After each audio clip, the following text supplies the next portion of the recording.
चूहे खाना बंद करें, जावेद चौधरी साहब के कॉलम को आज सुनते हैं हम। हिंदुस्तान का कोई शहजादा महात्मा बुद्ध के पास गया और अर्ज़ किया, मैं बड़ा आदमी बनना चाहता हूँ, मैं कैसे बन सकता हूँ। महात्मा बुद्ध मुस्कुराया और बोला, तुम अपने अंदर मौजूद छोटे आदमियों को बाहर निकाल दो, तुम बड़े आदमी बन जाओगे। शहजादे ने इसके बाद क्या कहा और क्या क्या, ये लंबी कहानी है। लेकिन जहाँ तक बुद्धा के फार्मूले की बात है, ये बाज़ार सादा लेकिन अमल बहुत मुश्किल है। हम सब के अंदर कई छोटे छोटे लोग बैठे होते हैं। ये छोटे लोग हमें पूरी ज़िंदगी बड़ा नहीं बनने देते, ये हमें मौत तक आगे नहीं बढ़ने देते। हैवानात के माहिरीन का दावा है कि ज़मीन पर एक ऐसा वक्त भी गुजरा था जब सारे शेर और चीते बिल्लियाँ थे। इस साइज में फुट तक होते थे, मुंह से म्याऊं की आवाज़ निकालते थे, घरों और आबादियों के करीब रहते थे, दूध पीते थे, बेड़ियों की खुराक बन जाते थे। लेकिन फिर इनमें से चंद गुरों ने चूहे खाना बंद कर दिए और ये बड़े शिकार करने लगे। इसके साथ ही इनका साइज़ और अदा तब्दील होने लगी। इसके बाद म्याऊं की जगह दौड़ने लगे। इनके दांत और पंजे बड़े और मजबूत हो गए और इनकी स्पीड बढ़ गई। ये बेखौफ भी हो गए। उन्होंने अब तमाम जानवर, हत्ता कि इंसान से भी घबराना बंद कर दिया। और ये तमाम तब्दीलियाँ सिर्फ एक तब्दीली से आई, उन्होंने चूहे खाना बंद कर दिए थे, यानी उन्होंने अपने अंदर की छोटी बिल्ली मार दी और इसके साथ ही हर चीज़ तब्दील हो गई। बिल्लियों में आखिरी तब्दीली ऑस्ट्रेलिया में आई थी। ऑस्ट्रेलिया में 1790 में बिल्लियाँ नहीं होती थी। अंग्रेज़ इन्हें ऑस्ट्रेलिया लेकर आए। इनमें से कुछ घरों तक महदूद होकर रहे कि ये शरीफ बिल्लियाँ हैं, ये दूध पीती हैं, कैट फूड खाती हैं, म्याऊं म्याऊं करती हैं और घरों के सोफे ख़राब करती हैं। जबकि इसी नस्ल कि बाज़ बिल्लियाँ जंगलों में निकल गई और सिर्फ 150 साल में इनका साइज़ और वज़न बढ़ गया।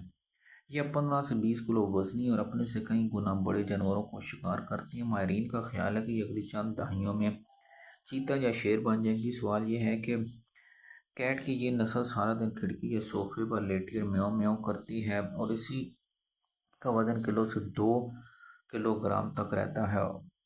दूसरी इंसानी ज़िंदगी के तलवे चाटती रही है, जबकि इसी नस्ल की दूसरी बिल्लियों का वज़न 15 से 20 ग्राम है। ये साइज़ में चीते के जवान बच्चे जितनी होती है। जंगल में रहते हुए जानवर इससे डरते हैं।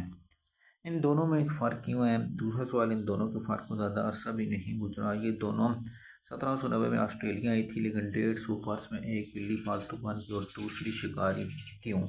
हैवानात के माहिरीन का ख्याल है कि जंगली बिल्ली ने चूहे खाने के बजाय बड़े जानवरों का शिकार करना शुरू कर दिया था और बड़े जानवर मारने के लिए ज़ाहिर है आपका साइज़ भी बड़ा होना चाहिए।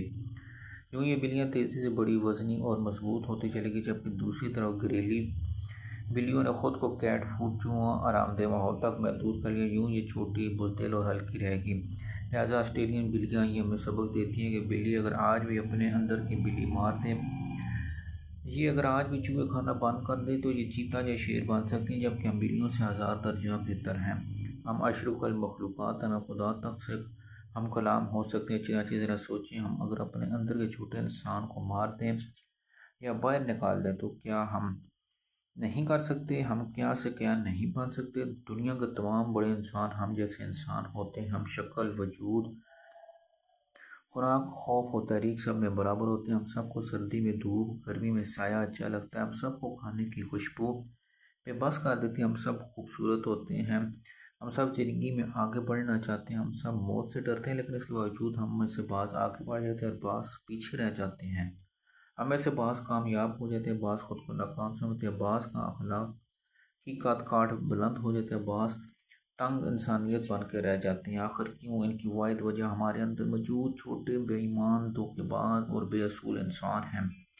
ये छोटे लोग जब तक हमारे अंदर मौजूद रहते हैं, हम उस वक्त तक बड़े या कामयाब नहीं बन सकते। आप नेस्ले मंडेला की मिसाल लीजिए, ये हमारे दौर के लेजेंड थे। अंग्रेज़ों ने इस शख्स को 27 साल जेल में रखा, ये सदर बना और कमाल कर दिया। नेस्ले मंडेला ने ये कमाल कैसे हासिल किया? ये एक मिसाल ये सदर की। ऐसे एक बार केप टाउन से जोहान्सबर्ग जा रहा था। ये रास्ते में लंच के लिए रेस्ट एरिया में रुका और अपने स्टाफ के साथ लंच करने लगा। अचानक इसकी नज़र कोने में बैठे एक अंग्रेज़ पर पड़ी। वो भी लंच कर रहा था, लेकिन वो शायद अपने गोरे रंग की वजह से परेशान था। गोरे ज़माने में ख़ुद को गैर महफूज महसूस करते और कालों को देख कर घबरा जाते। वो भी सदर के सिक्योरिटी गार्ड को देख कर घबरा था। घबरा रहा था। नेस्ले मंडेला अपनी जगह से उठा, इसकी मेज़ पे गया, इससे हाथ मिला और इसके साथ बैठकर लंच करने लगा। वो दोनों इसके बाद खुलकर गपशप करने लगे। नेस्ले मंडेला ने आखिर में से गले लगाया, सलूट किया और रुखसत हो गया। अंग्रेज़ की आंखों में इस वक्त आंसू थे। मंडेला के सेक्रेटरी ने सदारती कार में इसकी वसत कल्बी की तारीफ़ की और कहा, वो शख्स शुरू में आपसे घबरा रहा था, लेकिन आपने इसकी मेज़ पर जाकर इसका सारा खौफ ख़त्म कर दिया।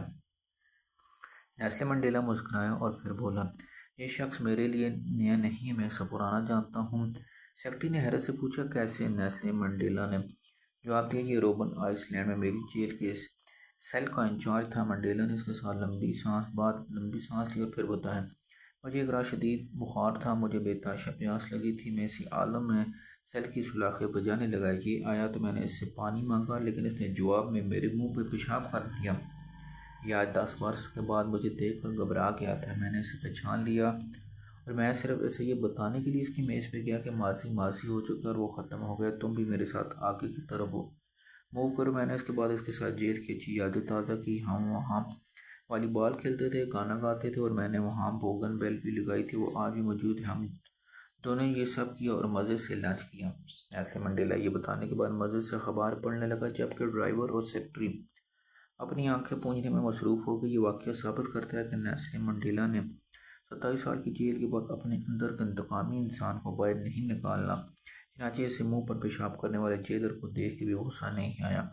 महात्मा गांधी दूसरी मिसाल है। गांधी जी को 23 जनवरी 1948 को नथुराम गोड से गोली मार फेंका था। ये मौत के वक्त भी भरत रोज़े थे और उन्होंने ये भरत पाकिस्तान के साथ से पाकिस्तान के हवाले करो के लिए रखा था। पंडित जवाहरलाल वज़ीर आज़म बनने के बाद पाकिस्तान का हिस्सा दबा के बैठ गए थे। महात्मा गांधी इसके खिलाफ इनका कहना था कि सांसों की कमी की वजह से पाकिस्तान की शहरी मुश्किलात का शिकार है, मैं इनका हिस्सा फौरी तौर पर अदा कर देना चाहिए, लेकिन नेहरू नहीं माने। चनाचे महात्मा गांधी ने बरला हाउस में भूख हड़ताल कर दी और इस आलम में नथुराम गोडे से की गोली से निशाना बन के ये मिसाल साबित करती है कि महात्मा गांधी ने भी अपने अंदर से नाइंसाफ़ी का गांधी निकाल दिया। चनाचे वो इस पाकिस्तान के हकूक़ के लिए मारा गया जिसकी तख्लीक के लिए ये खिलाफ था। क़ायद आज़म मोहम्मद अली जिन्ना के लाहौर के घर पर बरतानवी फ़ौज काबिज़ थी। ये घर क़ायद आज़म ने 1943 में हिंदू बिजनेसमैन मोहनलाल बासंत ख़रीदा, लेकिन इन्हें इसका कब्ज़ा नहीं मिला।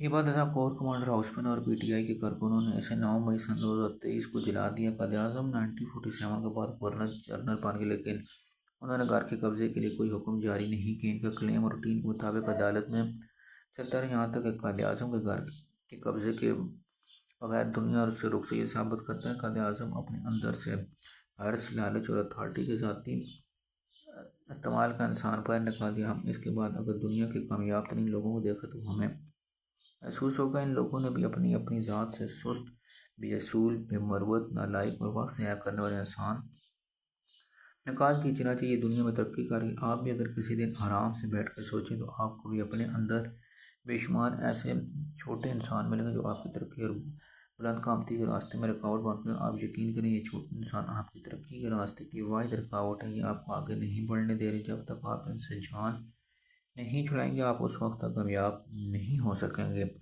आप इस वक्त तक बड़ा नहीं बन सकें। चनाचे अगर आप बड़ा बनना चाहते हैं या कामयाब होना चाहते हैं फिर आपको चूहे खाना बंद करना होगा। आपको अपने अंदर के छोटे और बेअसूल लोग बाहर निकालने। आप यकीन करें आप बिल्ली से चीता और नाकाम से कामयाब इंसान बनने, वरना दूसरी सूरत में आप इसी तरह सोफे पर गंदे और हालात का रोना रोते रहेंगे। नाज़रीन, कॉलम सुनने के लिए चैनल को सब्सक्राइब, वीडियो अच्छी लगे तो लाइक, फ़ायदा हो तो कमेंट्स में ज़रूर बताया करें।